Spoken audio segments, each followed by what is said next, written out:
Morning live with me, Mariam Mia, and actually it's afternoon now, so it's early afternoon live you tune into, and now it's educational insights. And as mentioned earlier, we are going to be speaking about the upcoming school governing body elections. Some have already commenced. 1st of March, Minister Ng Muchaka had announced that governing body elections will take place now for the new term. And this is some say some articles say fourth largest public elections, while others say it's the third largest public elections will begin from the 1st of March and up to the end of April.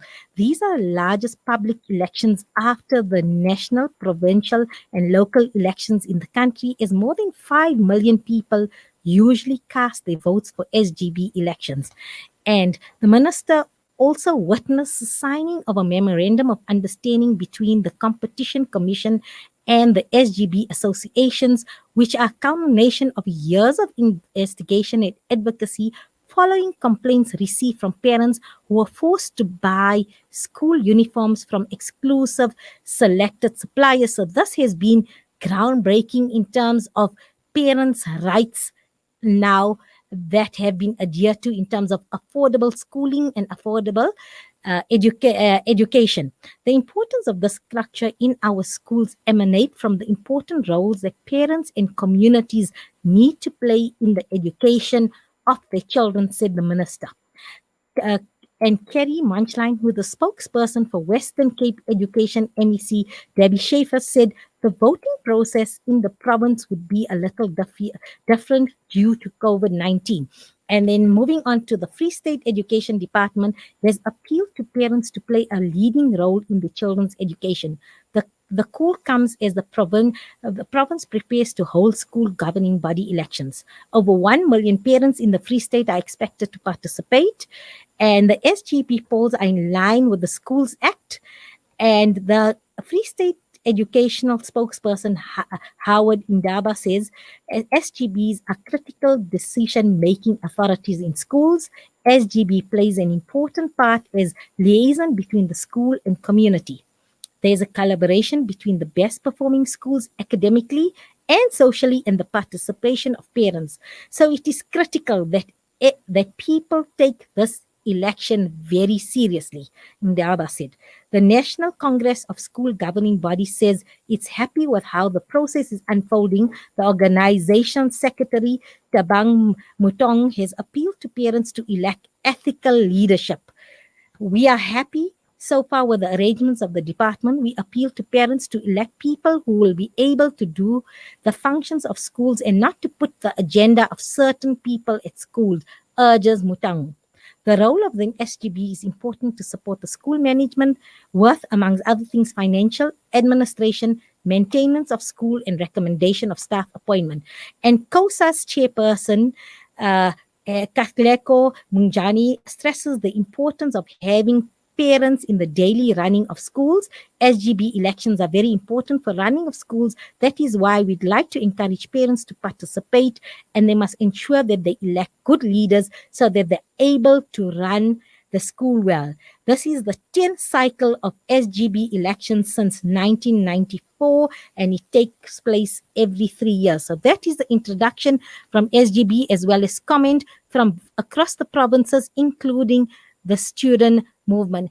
And today, joining me on the panel in studio, I have social entrepreneur and director of Smart Kids, Sister Fatima Bulbulia, who will be joining us, who will be giving us her perspective and insight as somebody who is a supplier for educational resources to many schools. Assalamu alaikum, Sister Fatima, and welcome to Salam Media. Alaikum assalam wa rahmatullahi wa barakatuh. And then I have joining us is a panelist. I have Matakanya, who is General Secretary of the National Association of School Governing Bodies. Good afternoon and welcome, sir. Good afternoon, Mia. I think we're having a problem with your sound. I just want to ask my engineer to sort it out. Can you speak up? Is your mic on mute, Matakanya? Yeah, it's okay, let's just see what Ziad's going to sort that out. And then I have a parent a governing body member and a governor who has dedicated 15 years of her life in service to 2 schools where she played an active role and with the support of the other members instituted positive changes at the schools, and that is Faiza Garda Mayet. Faiza, can you hear me, and welcome? Let me just check if we've got Faiza. Can you hear me? We seem to be having problem, but let me just see who's there. And then we have representing the Department of Education, that is the director at the Department of Basic Education, Mr. James Ndlebe. Good afternoon, Mr. Ndlebe. Can you hear me? Okay, what we're going to do is I'm going to start with Fatima as we raise and audio is sort out really our bad. online issues and technicalities. So Fatima, you've been involved now how long in terms of providing much needed resources, educational resources to the Department of Basic Education? Okay, I've been in the government with the system for as far as education is concerned for the last 21 years. I started a company called Siafunda Stationery Distributors. We started delivering to schools, but we had a very unique system or a very unique approach towards the schools, because when schools were appointed to become Section 21, that means they could now procure for themselves. We at Siafunda Stationery found a need in the market to go to the schools on a one-to-one level. If you ask me any school, it weighs Itwatwa Primary, I will take you directly to that school because I'm on the floor, on ground level from the day I get up. I get up in the morning, 8 o'clock. I get into my car, I take all my samples and I go to the schools. So when I first started in Soweto, but we have a social responsibility program for the upliftment of the underprivileged. It's a big word, but all it meant is that whenever I went to a school, I saw what was the need of that school. So say if I go to a school and they said they want to procure stationery for between 20 to 30,000. The minute they asked me to do that, I said, no problem. I take their quotation. I go back to the office. I do the quotation. When I come back, I said, no problem. This quotation works out to 30,000. But because this quotation comes out to 30,000, we will give you a social responsibility program for the upliftment of your school. So what is it you need? So say maybe they needed a soccer kit. So we would make a soccer kit or a netball kit made up to the colors of their school with their school name printed on it. When they bought from me for 150, 100 and 200,000, whatever they bought, whatever their social responsibility worked out between 5 and 10%. So even if you go to the schools now, you'll see most of them are using my fridges, stoves, microwaves. So those are the things that we did. We uplifted every school that we went to. On my database in the last for the first 10 years, I had more than about 500-600 schools buying from me.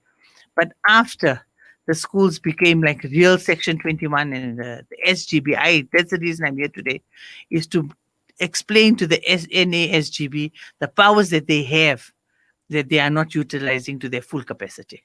And somebody from the inside had time, like you say, you went there, you observed the school, you've been everywhere on ground level in terms of the needs analysis. And as you rightly said, that everything from uniform policy to the type of resources and that, these are all decisions made by the SGB to undertake. I'm told I've got Mr. James Ndlebe on hold.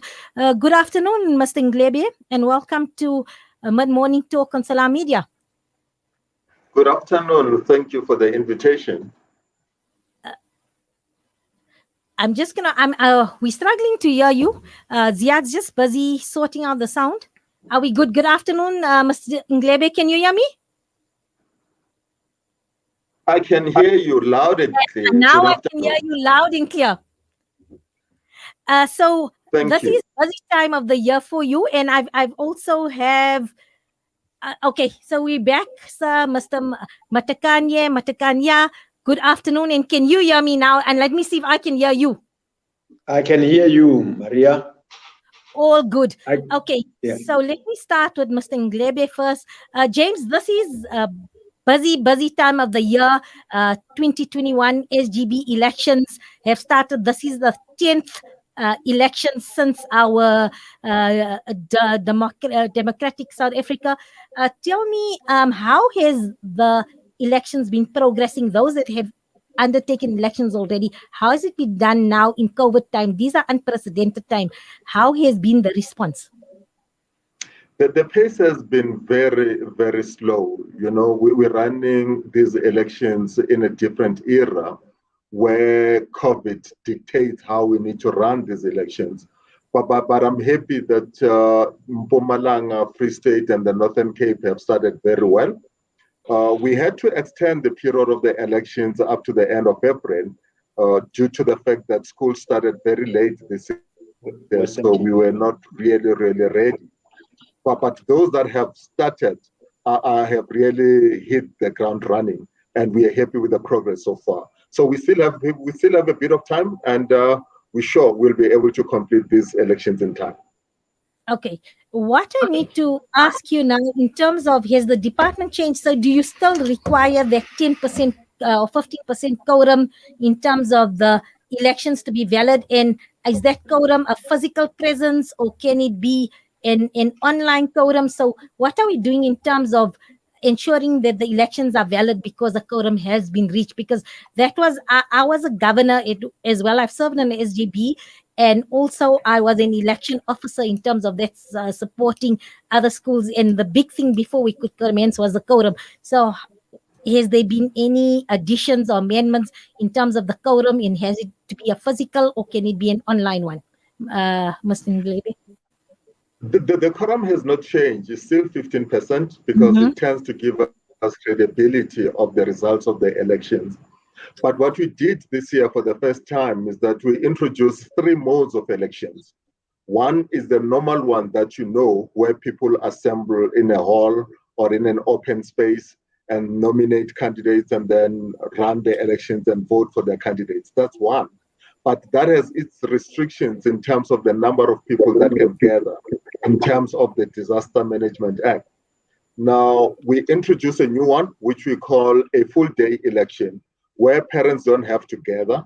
They have to come only on the day of the elections, cast their vote, and go home, exactly as we do in our national elections or local elections.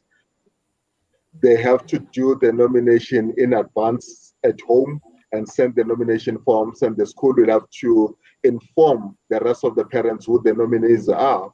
So the 15% quorum is still expected. We count this at the end of the voting to see if we have the 15% that was required. And the last one, the last mode of election is an e-election or e-voting, where this is run electronically.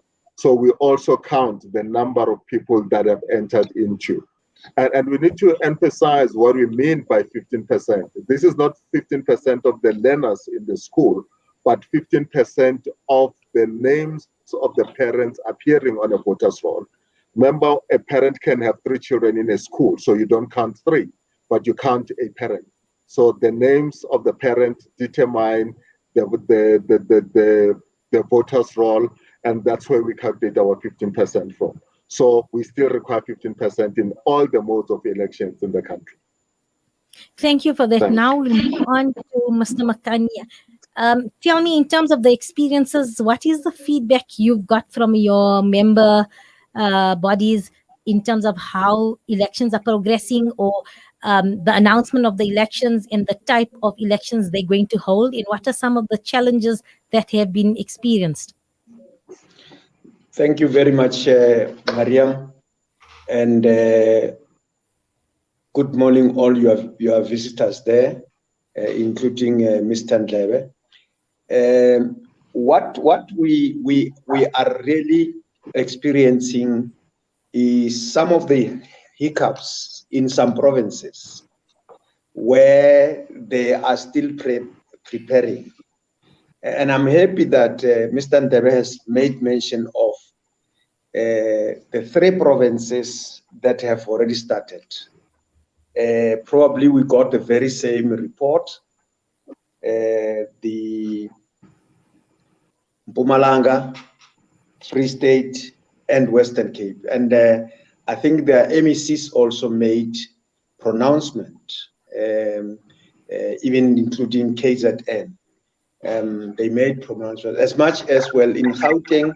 The MEC made a pronouncement already, but there are still hiccups because up to now they are still talking about mopping up in terms of observation, because we have to go and we have to go and observe. But now we have got a problem. particularly in all the provinces, we don't have access, proper access to go and observe those elections, because we want to observe those elections, and that is now our gripe, in the sense that now, if we don't observe, we don't know how those elections are running, when they are declared free and fair, who will be declaring them if we don't observe. And that's one problem. One problem is that then there are a lot of parents who were taken away by this dangerous pandemic. And it's also a problem because you find that now those particular parents that were the ones who registered at the school. And in some instances, the ones that are living with the children are not able to vote because they are not part of the voters' roll. The voters' roll is informed by the admission. Now you look at the admission. So a lot of schools did not really change the SASEM. They did not change the SASEMs because SASEMs supposed to have been changed. And it's supposed to have been changed during the time of January, February, March. I mean, even because in some provinces, elections have just started today on the 15th. Like, for instance, in Gauteng, they have just started. Whereas in those provinces that Ndlebe has made mention of, they have already started, and they've started well. Now, these are some of the challenges that really we are having. And again, is that we really have challenges in terms of parents. Parents do not know one another, and we will not blame them.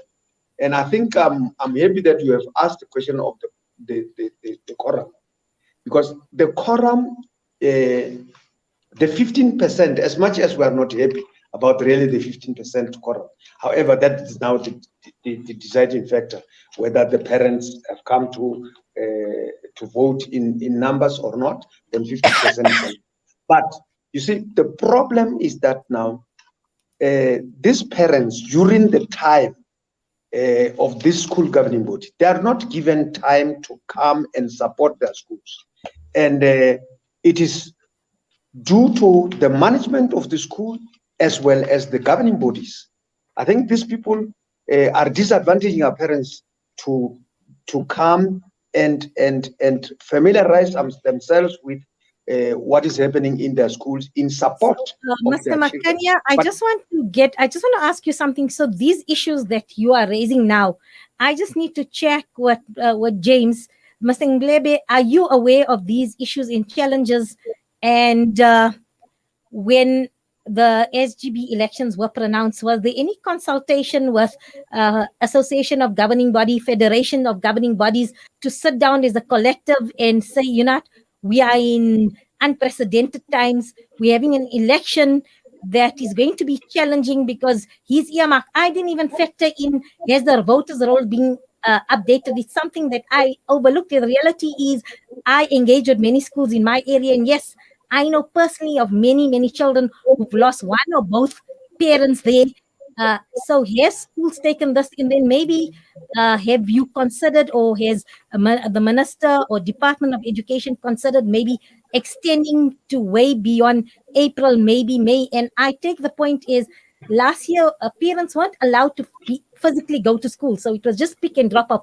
So we don't even know in terms of the need circumstances what to do, and parents don't know each other. So even in terms of nominating candidates, seconding that candidates, we really don't know them. So have you sat down with the various stakeholders in associations in terms of all the challenges that Mr. Matakanye has raised here?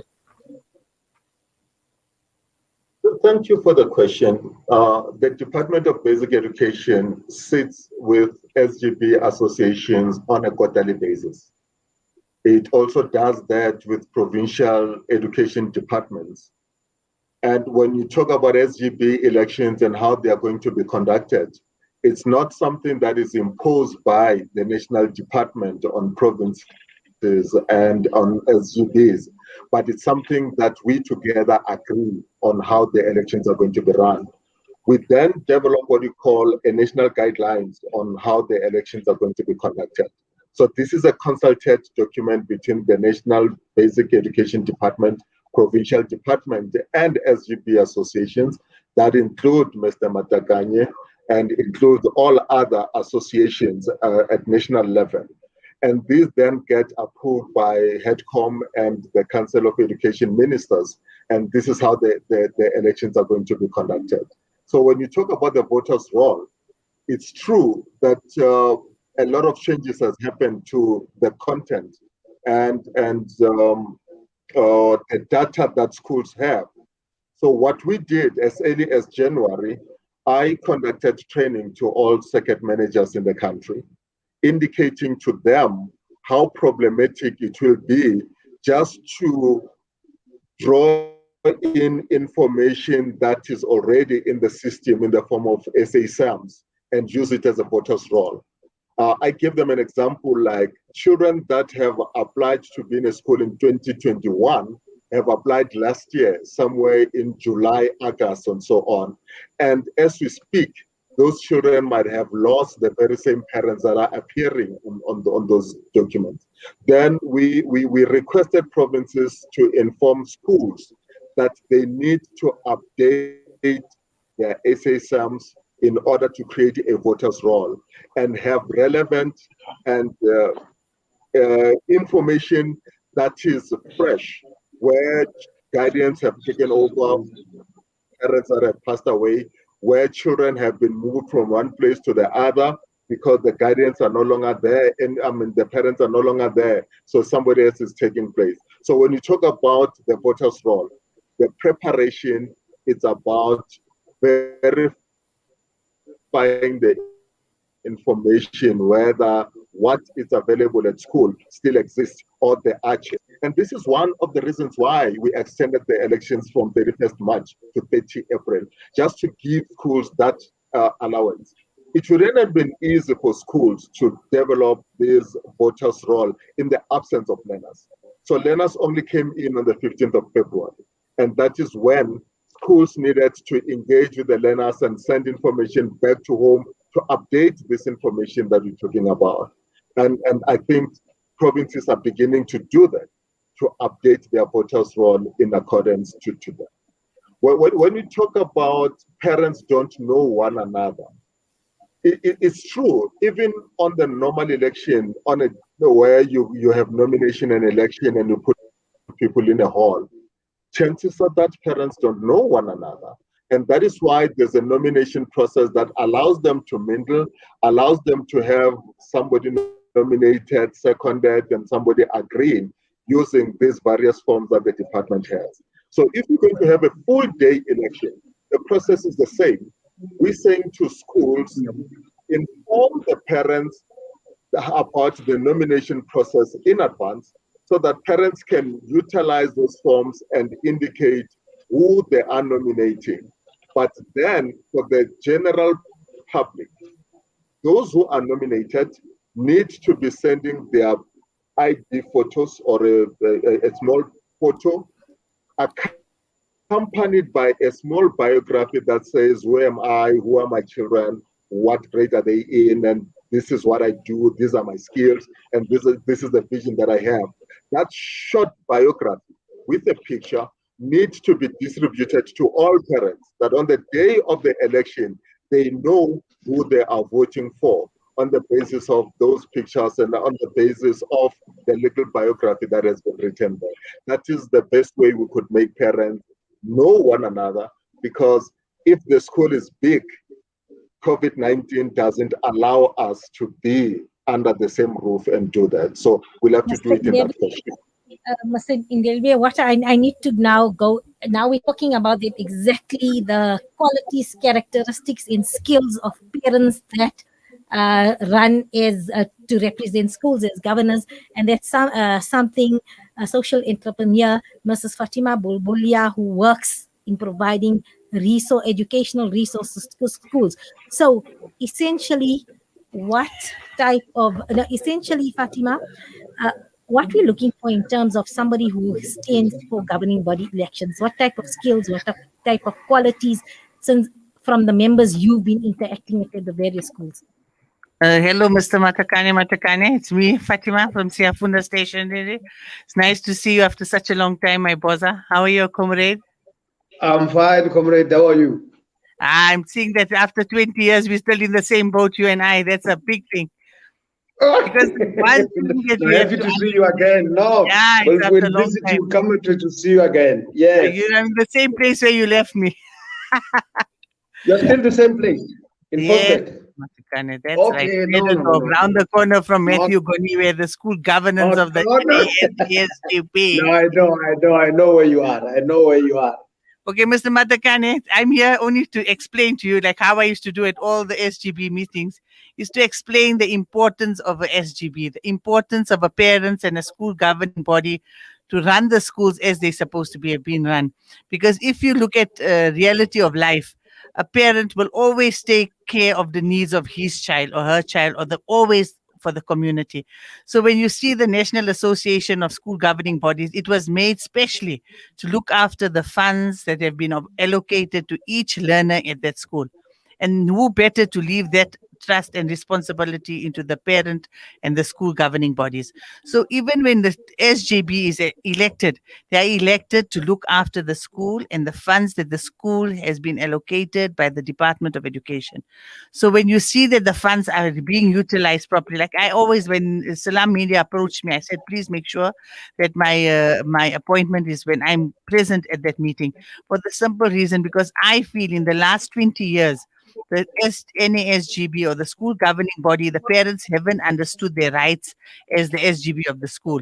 Because the main right of the SGB is to see that even if a principal wants a pen, a simple thing like a pen, which we know is vital for the running of the school. Even if that principal wants a pen, it can only suggest that it wants a pen. The school governing body has the authority to say yes, they can purchase that pen, or no, they cannot purchase it. So that is a very important criteria for all SGBs to understand, that when they want to stand and be nominated and elected for the position of to be like responsible for a school governing body person at their school, they must understand the responsibility, so that they can understand that everything in their school is controlled by them, not by the principal. That is my main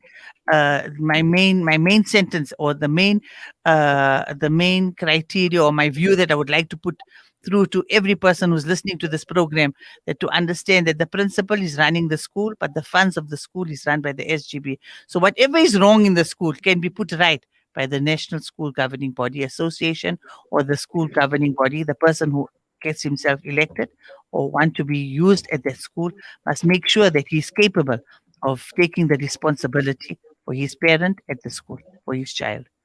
Thank you, Fatima, for really giving us insight and also empowering parents and informing them in terms of to vote wisely, as well as if you have the skills in finance, in legal, in school development, in education, leadership, then please put yourself up for nomination. This is also community service.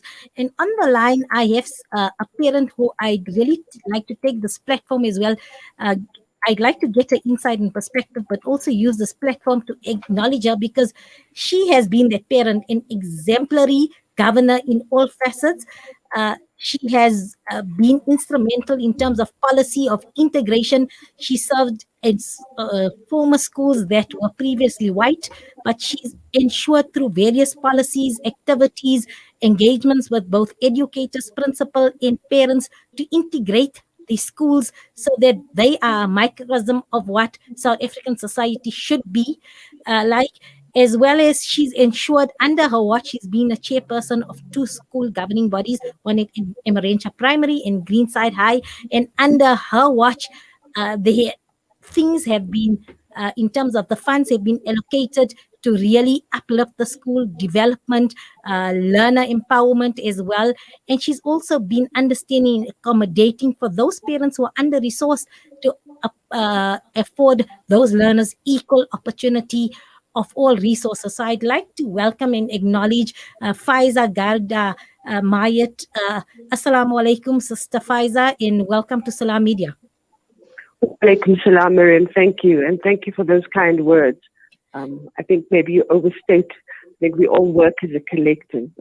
I know, but you are We there are a every village morning. that raise our children. Mhm. Thank you. It's a pleasure. I know you from the hour you were there at school every day at 7:30, and then you stayed for 3 or 4 hours to provide support to school management. And then before any parent entered the school to collect children, you were there an hour early every day in service to the community, in service to the school. And as a sister, I'm sure you concur with Sister Fatima in terms of the powers of the SGB. They actually the executive of a school. Absolutely. I mean, the school has management and governance, and the management is the school principal and their infrastructure internally. The governance is the governing body, which represents all sectors of the school. So that's the parents, the teachers, the learners in high school, and the ground staff that work at the school. And an effective school requires the two to understand each other, understand the roles each play. And as Sister Fatima had said, it's the role of the governing body to ensure that a school is properly governed.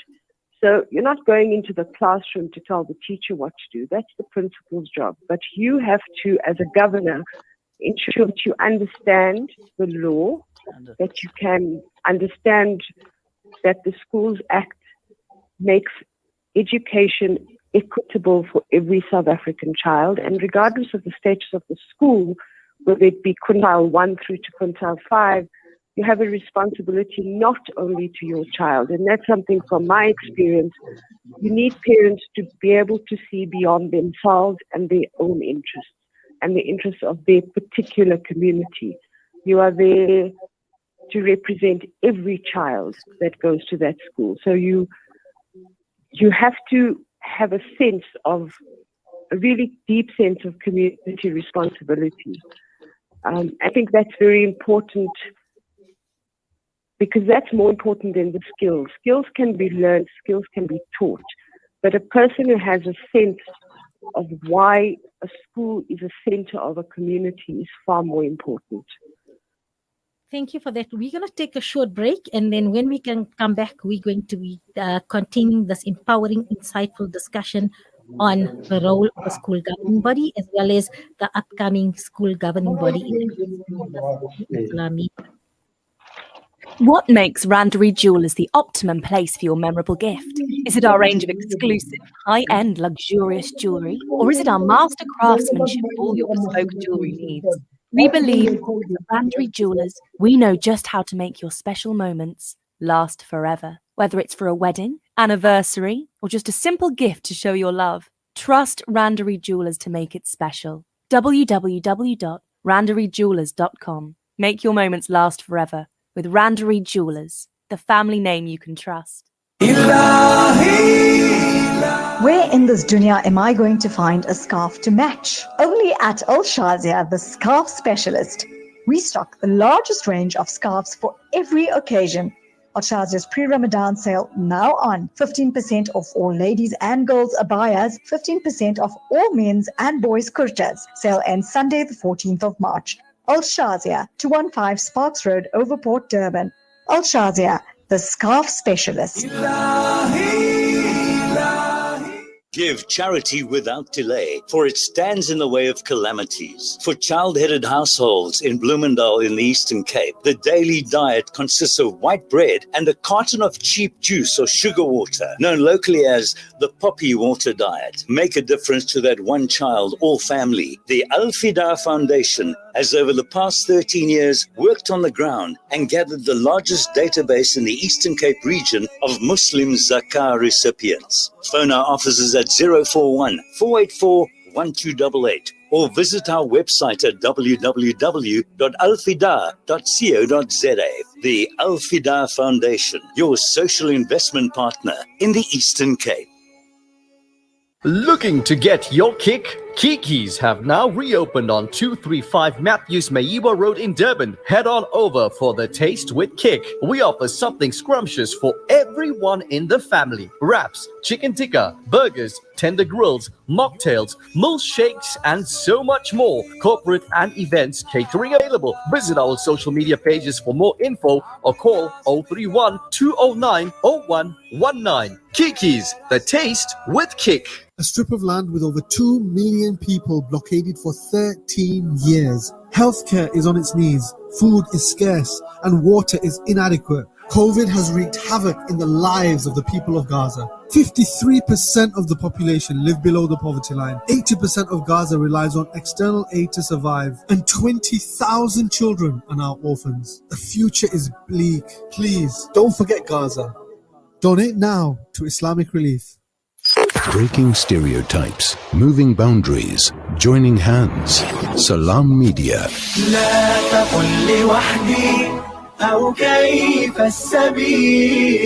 Humanity sets the agenda.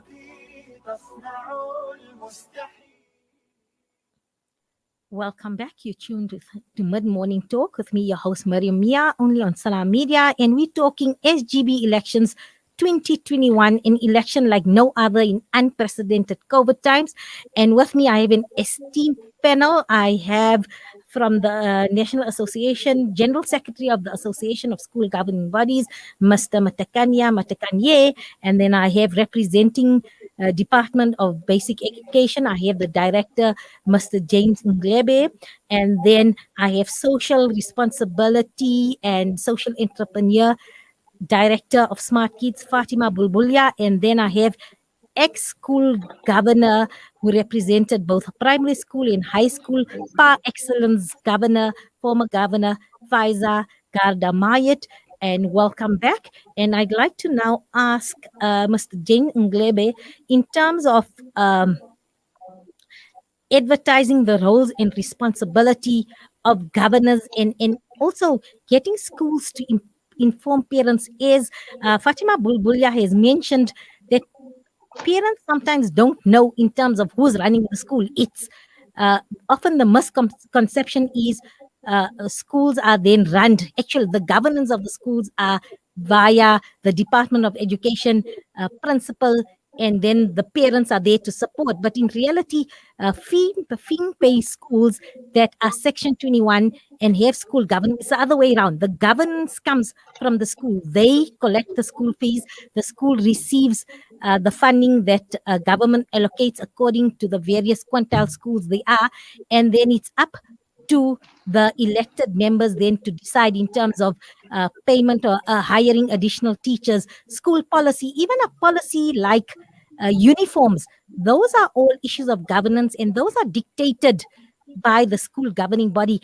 And as I mentioned in my introduction, this year was unprecedented in terms of the minister signed in a memorandum of understanding, and this was after years of investigation with the Competition Commission in terms of uniform policy and the exclusivity of certain suppliers. So how do we get this information out in terms of to the parents, in terms of their powers, and what actually does a school governing body do? Mr. Ndlebe.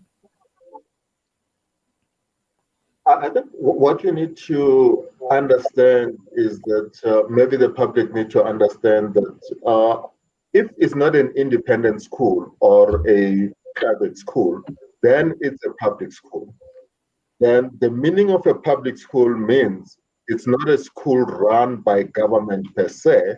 Most of the powers are given to the school governing body, like you indicated, issues of uniform policies, because communities differ from one another. And therefore, that is why there need to be an SGB to do that. I think I like what Faiza has said, in the sense that the emphasis of school governing body is not parents. Parents are not a school governing body. The school governing body is a combination of all those elected different components in a school. That includes teachers, learners in a high school, the principal, the public servant in there. So they together form what you call the government of a school. And that's where all these decisions are taken. Fatima says every cent that needs to be used, it has to be approved by the governing body. So we're talking about this group of people who need to take decisions in order to run the school effectively. So the message may not go easy from the department and flow to parents to understand the actual role. SGBs tend to learn about this as soon as they get elected into the SGB. That's when they are inducted. That's when we expect them to receive training about their roles and responsibilities in details. Now, because each SGB has different components, these different components need to begin an education process of their members that parents need to, where they are told or what their expectation is going to be. One other mistake that we make is that as soon as we elect a governing body, we think they need to take all decisions on their own. Remember, they are representatives of community members. So they need to engage communities in terms of uniform, in terms of code of conduct, in terms of various policies that they must come up with.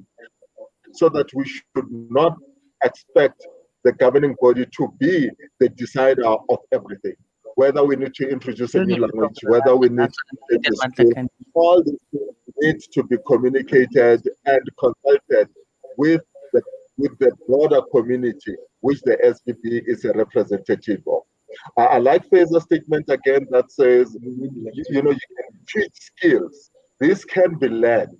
So what we expect from SGB or representatives is more the willingness, the responsibility, people that are accountable, people that are ethical, that when we have this, the rest of the things will be able to teach them that they can run with the processes. Thank you.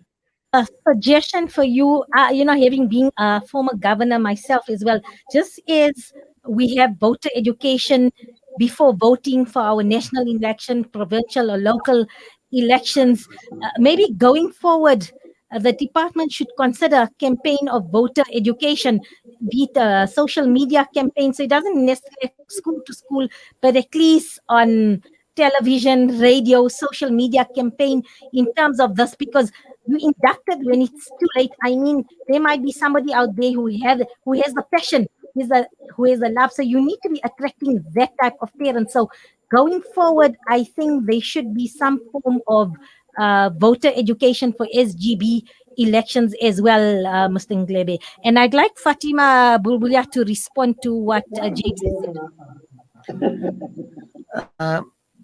Mr. Matakanye, if you could remember, I was the only company that always sponsored all your boss barads, all your social responsibility. I gave you that because I felt I was the only company that understood the importance of the SGB. See, if anybody understands the importance that the SGB plays at school, he will not even think in a doubt of a spur of a moment to say, okay, when is your bus barat? Can we try and invite you? Can we now empower you? Can we teach you and learn you what is your importance at that school?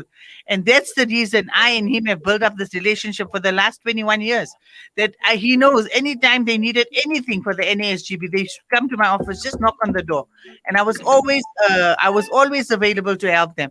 Because the one thing the SGBs haven't realized is the importance of the National Association of School Governing Bodies. If they knew their importance, they wouldn't be taking like the nonsense of a principal or the nonsense of teachers. They will together takes two hands to clap. Together, they will come together and make sure that their school runs 100%, and that all the things that they're buying or all the things that they are using is not only benefiting the learners, but is making that school a better place and an environment that when they come to school, they know now this is a place where everybody can be happy. Because, even a simple thing like a tea bag, like you think, what is a tea bag Fatima is talking about? But, I used to go to schools, in African schools, in locations where if a teacher needed a cup of tea, she had to bring her tea bag from the house. But if you go to a Model C school, that teacher can bring as many teas as she wants to.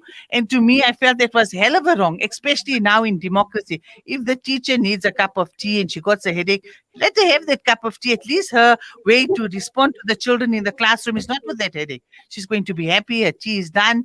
And this is where we as Siafunda Stationery came in.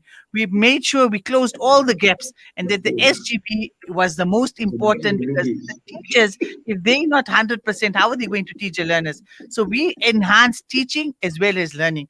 So that we felt after about 10 years, when I saw that I was like losing my battle, I decided, no, this is not for me anymore. Because the more I'm trying, the more people are getting angry. I stepped back and I started doing another program also for the Gauteng Department of Education, where I have a social responsibility where I do other things. But really, if the SGB and we all got together with even different suppliers, we can make sure that this thing will work, because it's not only a one-hand thing. You So, need two Mr. hands James to clap. Ndlebe, as you're listening, we have, there are sponsors to assist you in terms of voter education in SGB elections. Your response, Mr. Matakanya. Thank you very much, Mariam. We are seriously concerned for 2021 elections. In some provinces, really, there was no advocacy. There was nothing. We tried to push some of these provinces, the MECs, the HODs. There was nothing. We even finally organized Mr. Ndlebe. Mr. Ndlebe is at national level. We negotiated with him to say, go around the country, educate our people. He had a number of workshops, whereas there are provinces. He had a number of workshops because the provinces do not want to go into that. And I don't know why they don't want to empower the school governing bodies. And it might be precisely because they don't want to be held accountable. The management do not want to be held accountable. The circuit managers do not want to be held accountable. Directors do not want to be held accountable. The HOD would not want to be held accountable. And hence, this era, we still have schools that are still underperforming. And when you listen to the talks and all those, they always blame the parents, the discipline of the children and all those things. But we have been saying, let's build this relationship. The child, the parent, and the teacher relationship. We must build that.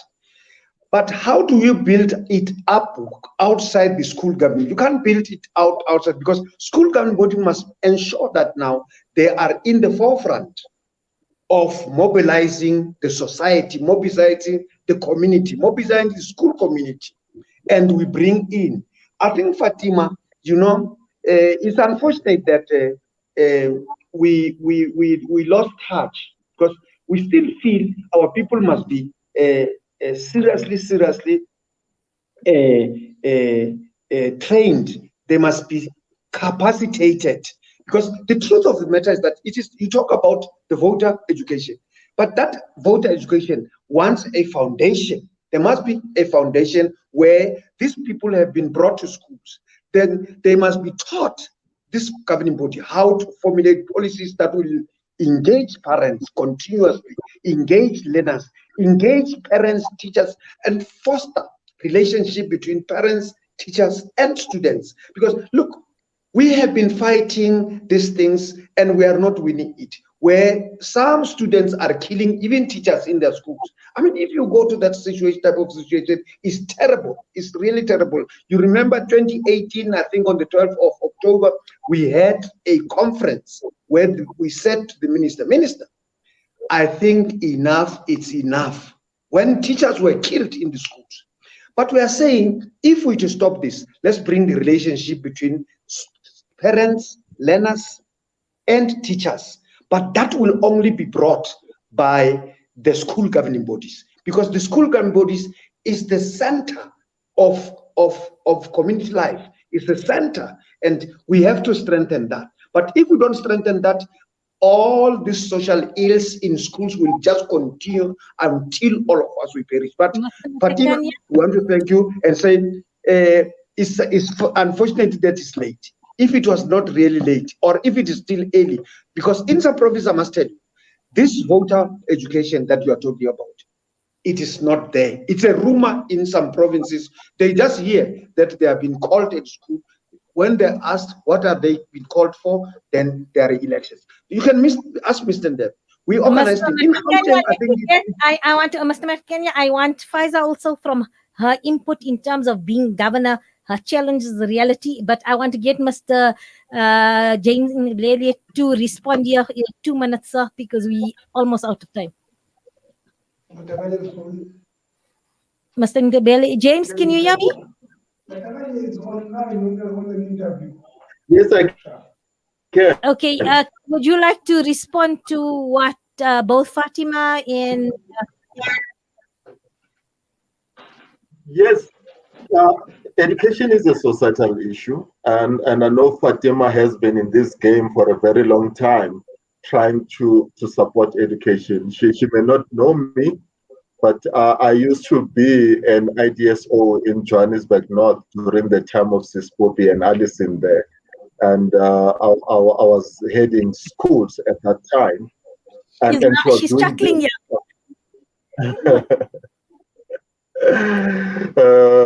I'm sorry to make you blush, Fatima, but yes, I was there. I was a circuit manager, an IDSO at that time in Johannesburg North. We need all the support we can get. And if you have people like Faiza who have these institutional memories on how SGBs need to support, these are the best trainers you can find for newly elected SGB. But the issue here is about advocacy. You know, our advocacy are driven especially by MECs. I know Mr. Matakanye says there was a slow start, but all provinces have caught up now. That when you look at social media, you begin to feel that, yes, this train has begun to move. We were prevented from using our normal advocacy campaigns in the form of pamphlets that we distribute because they tend to distribute COVID themselves. So everything has to be done online. And that's what limited our capacity to even inform the country around how the elections are going to be conducted. But if you look at the provinces that are said we're ahead, you realize that they've gone all out. Radio, news, TV, and every piece of social media there. They even went into the print media to assist in ensuring that the SGB elections are well known and coordinated. So those that have started late, like Gauteng, you can see now there is that vibe, there is that noise going on, but we cannot have enough. We still need people like Fatima to come in and encourage communities to play their role and be members of the SGBs. So I'm so pleased, James, that you have mentioned that you see the value in ex-governors like Faiza. I just want to bring, so Faiza was excellent under her watch in terms of good governance, but it was not only under good governance.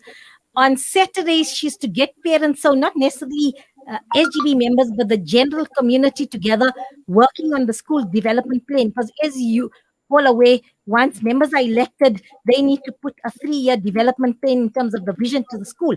But that was done inclusively, where she invited the whole parent community to get together, form groupings, and come up with so it was a joint statutory. Further on what she, with the support of our other governing bodies, did. Remember when she became a member, it was the year when the born freeze started entering school, so they were free to choose. And she was at a school in a northern suburb, along with the principal in the school governing body. What they did in the management is, on June 16th, I remember getting parents involved, getting 3 buses. We went to Soweto, had a picnic at Tekosa Park, integrated with the schools from Tekosa Park, played a soccer match. Thereafter, visited the Hector Peterson Memorial, laid a wreath there, brought families from northern suburbs to see the reality of Soweto. My first visit into Soweto was because of Faiza doing this.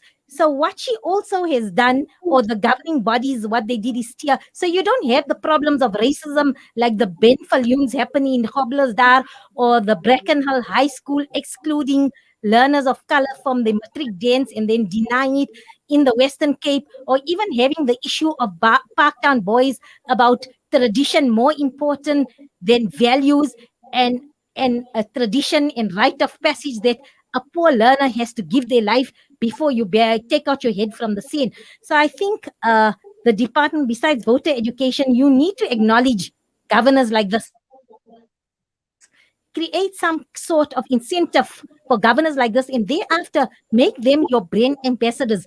Use them, empower them, and use them then to be part of your voter education campaign. But I'd like Faiza to give us some insight from her years as governance, and maybe Mr. Ndlebe, you need to speak to somebody like Faiza thereafter as well. We'll get you to connect. Faiza, can you please respond? Faiza, I just want to check if you got Faiza on the line. Can you hear me? Yes, I can. Can you just give us a synopsis of your, I know to condense it to 15 years, but in terms of the challenges and in terms of what worked, what you introduced that worked well under your tenure as chairperson, both at primary and high school? Yeah, I think it's difficult to consolidate. It has so much to do with the leadership in schools and their willingness to work with governing bodies. But I think if everyone is guided by this founding principle of governing bodies, and that is effective learning and teaching, and if that guides everything you do, then all your policies, all the decisions you make are guided by the idea that the child gets the most out of their school experience. But I just wanted to comment on the issue of governing body training, because that's something I had insight to both as a trainer with Matthew Ganiwe and as a governor. And I think often that's where things fall down, because the training itself is very generic. It's done in very big groups, which make it very difficult for individuals to really engage with the content matter. And often it's intimidating because you have people who have more knowledge and you have other people who are brand new and maybe don't speak English. And it's at that level where governance itself, where it should be taught, is not happening because understandably the resources are not there to go into schools individually, but every school has their own challenges. So it's really hard to say to you there are A, B, C, there are three things that make effective governance, because it's so dependent on the space, on the people involved, and it's about building relationships, as your other guests have said, between the community and the school is the center of that community. And the only way people really understand the role of a governing body is if someone takes the time to sit down and listen to their issues. And then be able to adapt or interpret the law for that particular issue. And I think that for me over the years has been a real frustration in terms of trying to even encourage people to join governing bodies, because parents just feel intimidated by the process. And you talked about voter education, but it's not more than that. Parents don't understand, I think Fatima said this, that by getting involved in the governing body, you're actually empowering the school rather than often people see the governing body as separate. No, you're accountable to the parents that you serve, always. And you have to listen to them. Thank you for that insightful words there, and also putting the thing in a situation, because I was going to mention you went for the training in Matthew Ganiwe, and I'm so pleased you raised this, because we Mr. James Ndlebe had alluded to the fact that once you're governor, you get training, but the training itself is also difficult and problematic. So we're going to round off. I'm going to start with Mr. Matakanya, just to round off in terms of possible solutions and the way forward in terms of collaboration with all the stakeholders. I think that's what we need from the department, parents, learners themselves, because learners are also representative at the governing body, as well as your admin staff, because there's a member there. So in principle, it's a very, very good school governance in terms you have various role players. So you have your administrative staff, your students are representative through the student leaders or the council there. You have your parent body, you have your teacher representative, you have your principal there.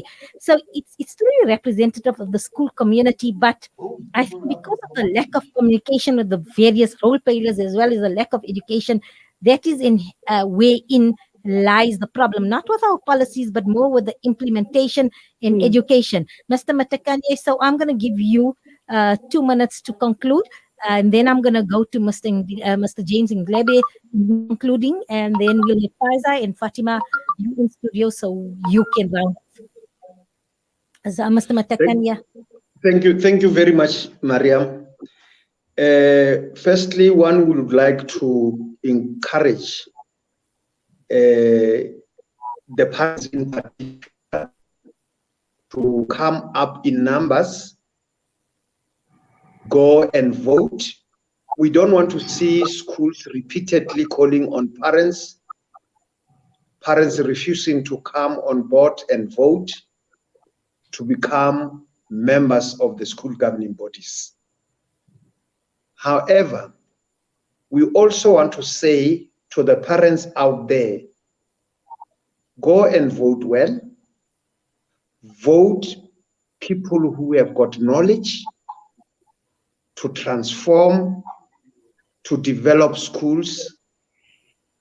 Vote people who are passionate about the support of their children, the support of the teachers, the support of the principals, support of the schools.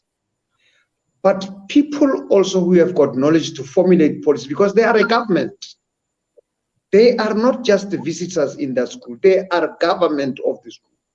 They must make, so if they don't have the knowledge of how to formulate policies, they must seek help. We must get people like James Ndlebe there to come down and educate them. And we feel that now we are not really bypassing the provinces. We want to talk to him to say, after April, we are going to engage him through and throughout the country to come and initiate this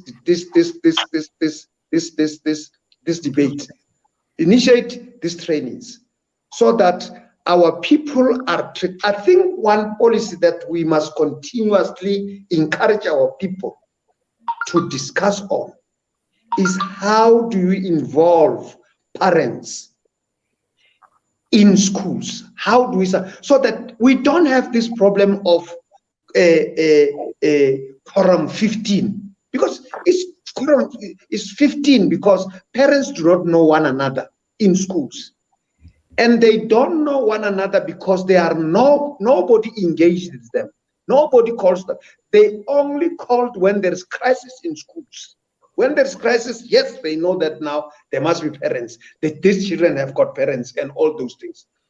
We are saying, Mr. Ndlebe, we are saying, if it is possible, Fatima, it's just that we don't have those powers. But now, this is a big project that we just have to, after this governing body have been elected, we must start to embark on that journey of making sure that now quarterly parents are meeting and discuss the progress of their children and ensuring that now they support. We can't sit back when we say we want to see a quality education for all in our lifetime.